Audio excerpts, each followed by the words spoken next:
Hello everyone. Welcome to the episode 10 of How We Grow at Kai. Today with Jim.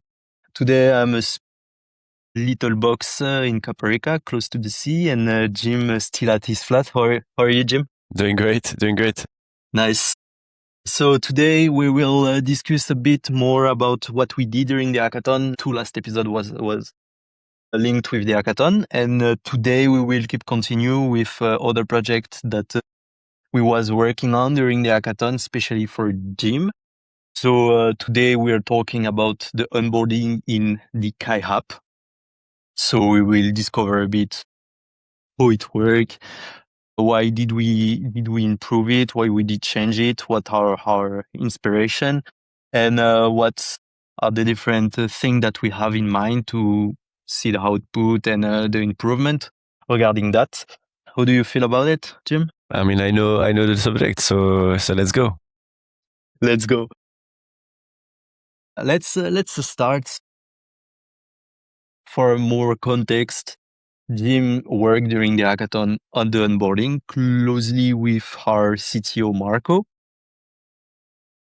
Yeah. So indeed, I worked with Marco, the CTO, and we hadn't really defined who would do what, but I tend to be good at mapping the story of something and like the main steps that we need to get through to get someone from I don't know this product to I understand what it is for.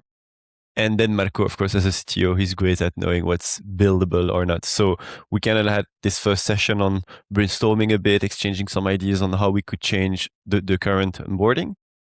And then basically I went on my side and I started building like these main chapters actually with Cloud Code, right? So with real design. Marco on his side, he was actually focused on two different things. The first thing was trying to change the tech and make it possible to fetch information about the user in real time as they onboard. So I'll tell you more about that, but the idea was as soon as a user connects their calendar or their emails, that we'd start processing the data immediately so we can tell the user, hey, we got to know you and this is what you do and so on, right? So to let the user feel that Kai is learning about them. So Marco was already building that in parallel. And then also what Marco did was really, as soon as the onboarding is finished, or when I say onboarding is really like the before you arrive in the app where you kind of discover the product and so on.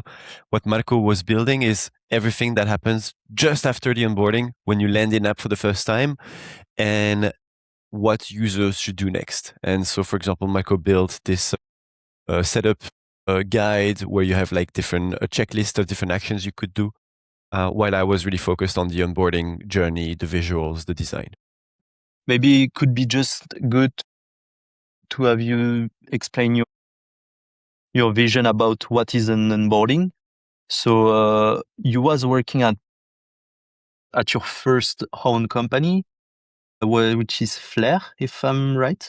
Yeah. So maybe you also have some experience from this, and I don't really know if at WooClap you also work a bit on the onboarding. Yes, I did. So can you a bit explain overall the goal of the onboarding and your previous experience on it? Yeah. So I guess onboarding in simple terms is you have a user that's going to arrive to your app for the very first time. The onboarding is basically how do you welcome them in and how do you make the user comfortable using your product and how do you make them understand what the product is going to be useful for. And for us, building an onboarding is super hard for a team because we're usually just swimming inside the product and we know all the intricacies and so on, and we know the product by heart. But we got to understand that a user that tries the product for the first time, sometimes they saw you on a Instagram post and they're like, what is this? I'm curious. And they don't know much about your product. Sometimes it's a friend who told them, hey, you should try this, but they also don't say much. And so you have a bunch of people who know nothing or very little about your product. Then you have other people who are already very aware of what you're doing. And so you kind of need to build a user journey that takes these people from, I don't know what this is, to, okay, I'm fully set up and let's get the ground up and running. So this is what the onboarding is for. A good onboarding, it's the ability to set up user for success. In our case with Kai, what this means is that the user needs to connect a few tools to get started, connecting an email, connecting a calendar. And then again, it's letting the user know what Kai is going to be useful for. There's a lot of tension when you try to build an onboarding where you have to set up user for success and they have to connect tools, because they don't know you. Maybe they don't know what they need to connect the tools for. And you kind of need to build trust. You have very little time to build trust, to tell the user, hey, give me your email, give me your calendar, give me your Notion access. And then I'll show you the onboarding, right? So this is where the tension lives. And I guess a good onboarding does that, right? It reassures the user. It lets them connect the tools, lets them learn about the product, and then they arrive in the app and they're comfortable using the app. Yeah, I agree. Especially in the thing that you said, it really depends on the product. I remember a very good use case here in 2021 when ChatGPT have been released. I start to use it, and it was so easy to understand the product, like because you was just chatting and there is no specific onboarding. And this is maybe the tweaks, like the product. And it's what you're saying is a very good point, because what I missed in my explanation is you need to get user to the aha moment. And the aha moment is like the user is like, okay, I understand the product. Like I'm getting value out of this. And with a product like ChatGPT, the aha moment is just send a message. Like that's why there's no onboarding, or that's why you got it so immediately.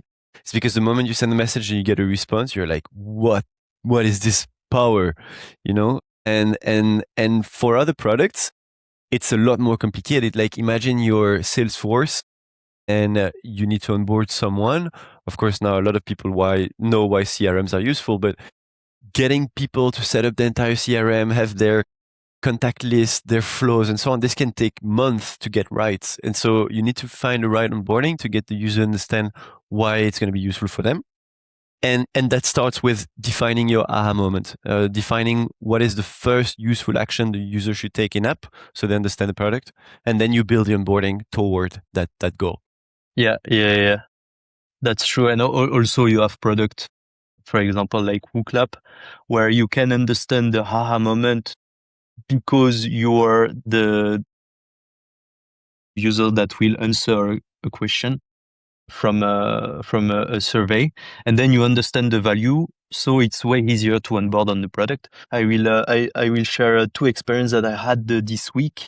So this week I start two new productivity tools, which are Whisperflow, and I do believe Whisperflow onboarding is very good, but also their product is very super easy to understand how it works. But they keep the onboarding at every moment that you use the tool. They will explain you a bit of how it's work, what can you do, and that's something that I really like. And at the same moment, I try Lindy AI, which is another AI assistant. And I tried it, and I was like, the onboarding is very nice. Like the first step when you enter on the product is very nice, that they explain you a bit the thing. But when I arrive on the product, I'm lost. I was like, whoa, what should I do? There is this meeting tab in the left, but when I click on it, I cannot start a transcription. And they have in their setting the little use cases that you can use, but it's just a line that explain. Yeah, I agree. And right now, I think we focused a lot of effort on the day zero onboarding. Maybe where we'll focus next is like you say, like the day 1 through 7. And as the user discovers the app, continue onboarding them on specific features, specific things, and so on. Yeah. Curious to heard a bit about your inspiration for this onboarding. Did you check different other app or different things? We went through, I think, maybe 5 or 10 different onboardings from different AI tools. Definitely what we tried was a TLDV, Fixer. We also tried onboarding of Canola. The Whisperflow onboarding is something I did a couple months ago, but this was also an inspiration. Then, of course, even tools like Claude and so on, trying to understand how they set up users for success. And the main problem we were trying to solve, we had an onboarding already, right? So we had an onboarding we had quickly done. It was 4 steps. But we sat with users literally as they were onboarding and as they were sharing their screen. I was seeing them. And a lot of users were asking me like, why do I need to connect my email? Is this safe? What's next? And so on. And we could see that when we were sitting next to those users, they had a lot of questions.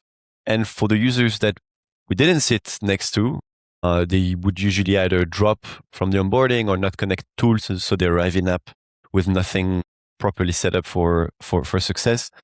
So this is the problem we were trying to solve, is how can we get users to feel comfortable connecting their email and their calendar, which we need so that Kai can take action there.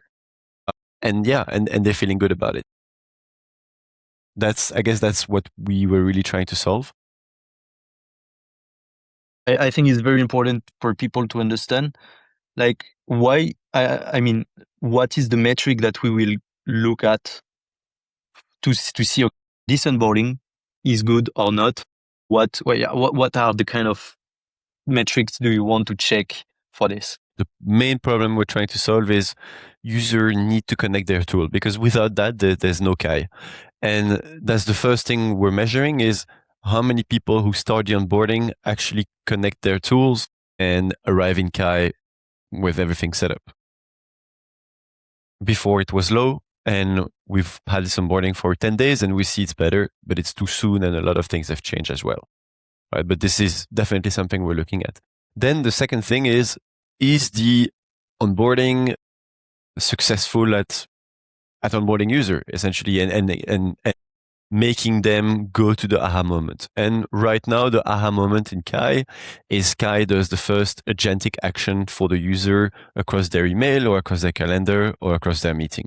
So for example, if a user asks, can you resolve my conflict that I have at 2 p.m. and Kai goes and moves meeting blocks, that's an aha moment. And that's a user is like activated and a user understands how Kai can be useful for them. So that's what we measure down the line. So yeah, we can admit that if we increase our activation rate on the product by 10%, 20%, it could be a very successful metrics. Like in theory, yeah. This is literally how you would look at it in a more mature product. But we don't have the volume to be able to take these conclusions. So for us, it's going to be a lot of qualitative feedback, where again, we're going to sit with users and see, do they feel better about the onboarding? And the second thing is also just, we won't be able to compare much. Like we have data from before, but we had like maybe 100 users going through the onboarding. So it's not enough to take statistical, like reliable conclusions from that. However, with the new onboarding, if we see that only 10% of people connect a tool, we can judge that it's not enough and we need like 70%, right? So we're going to be judgment and qualitative feedback. But I guess, yeah, in 6 months, when we have more users, we'll be able to tell just by looking at the data and trying to optimize for 5 or 10% improvement.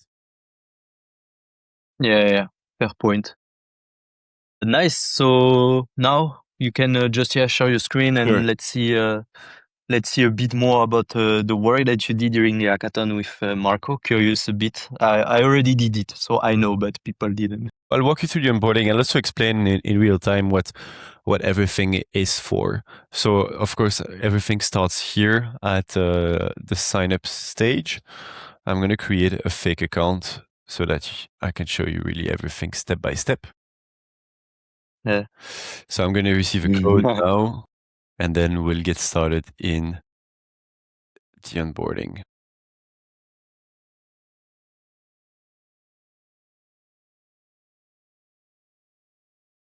Okay, so that was the first step. Definitely something that we can improve as well. the sign up screen. And this was out of scope for the experiment, but I think there's also something we could improve here. But let's say that the work we did in the hackathon starts here. The user validates their email and they arrive in the onboarding. And so the first thing here is we are going to start introducing Kai to the user. So we decided to start with kind of a welcome screen on, hey, this is what Kai does, calendars, meeting, tasks, inbox. And we're going to invite the user to see how Kai works. So we actually start with a pitch so that if there's a user coming from an Instagram post or an ad that we're running, they maybe don't know a lot about us, they'll get to know Kai as they build their way through the onboarding. You can also see that we have this little progress bar here. The idea is to show that there's always progress at every step. So the first step is pitching Kai. So we explained that Kai is sorting the emails in the inbox for the user so that the user is always aware of what needs their attention and what is actually noise in their inbox. So that's the first value proposition of Kai. It helps you sorting your email. Then the next step, Kai learns how you write and drafts the replies for you, blah, blah, blah. So again, showing another value proposition of Kai. Moving to the next step. So here's the part that makes Kai yours. Basically here, what we did is we explained the user why they're getting value out of Kai when it comes to their email. So it sorts their email and it drafts email for them.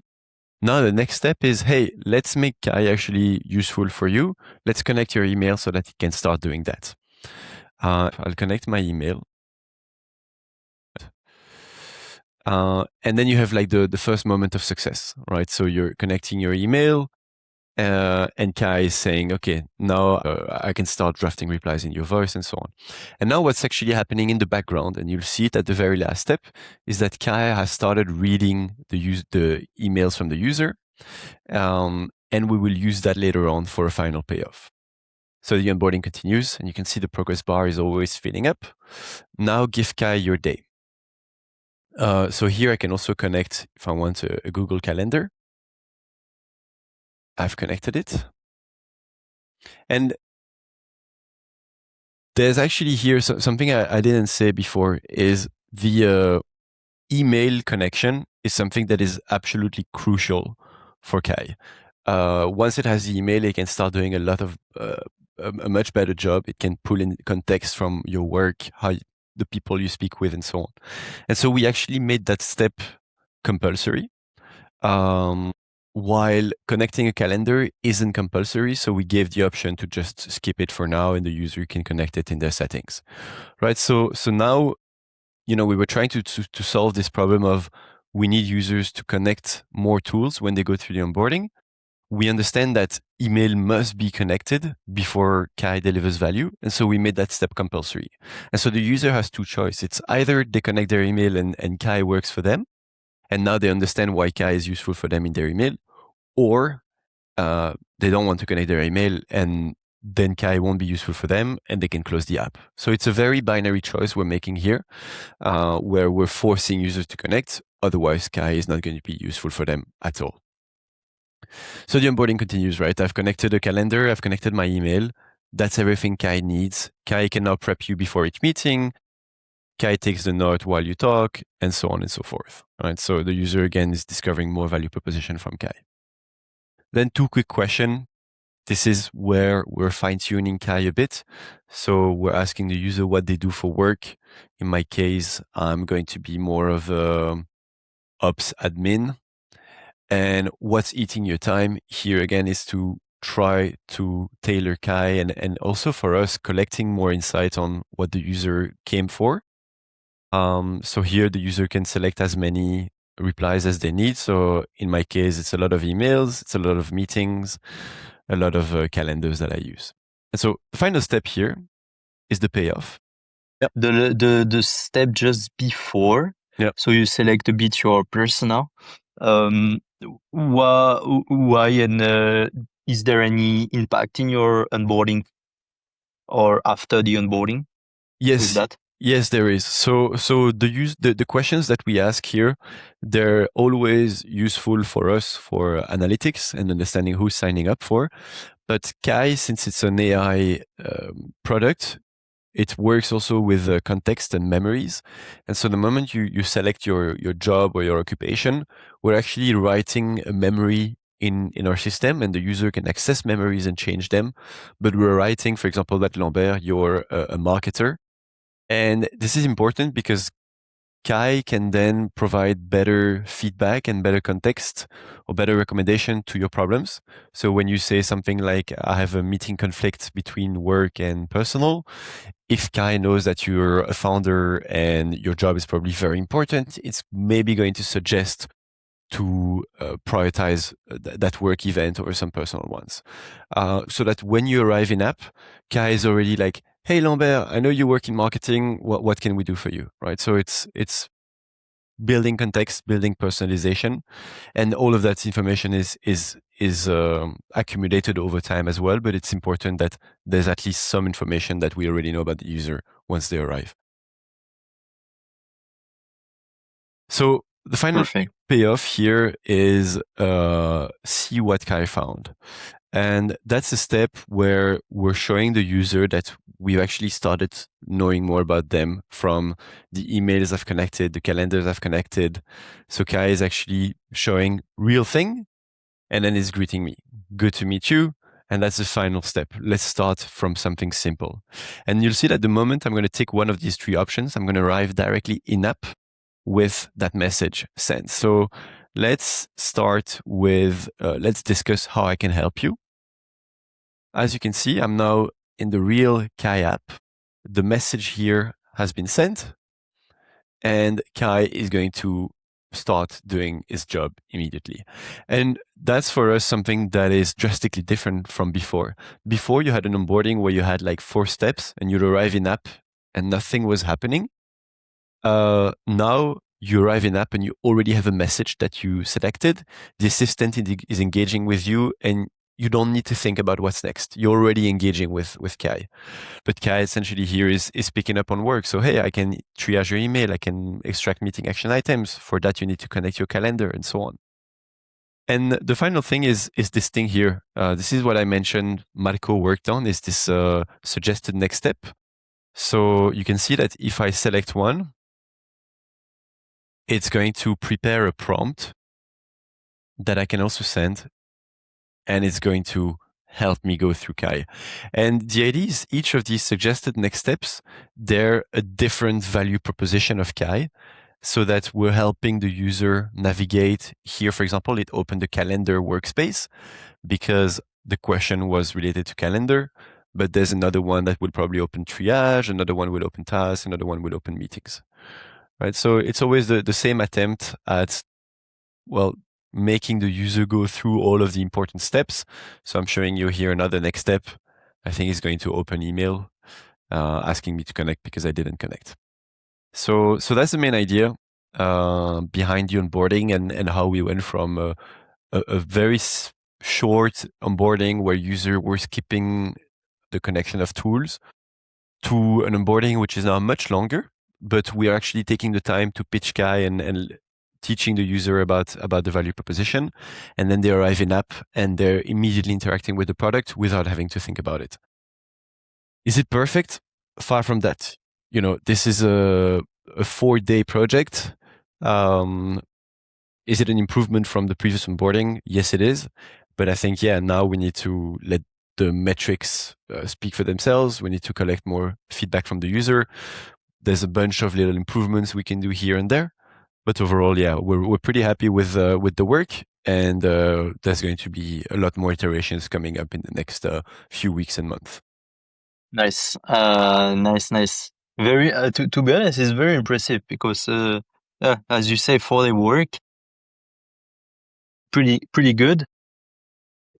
When I tried the suggested task at a block time, it's very, very nice because Kai, so when you connect your calendar and your email, Kai will check everything.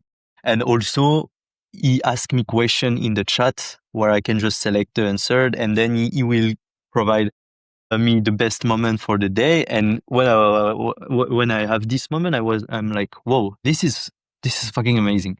So yeah, these suggested tasks are very good, and I think it's a very good improvement that you was working on.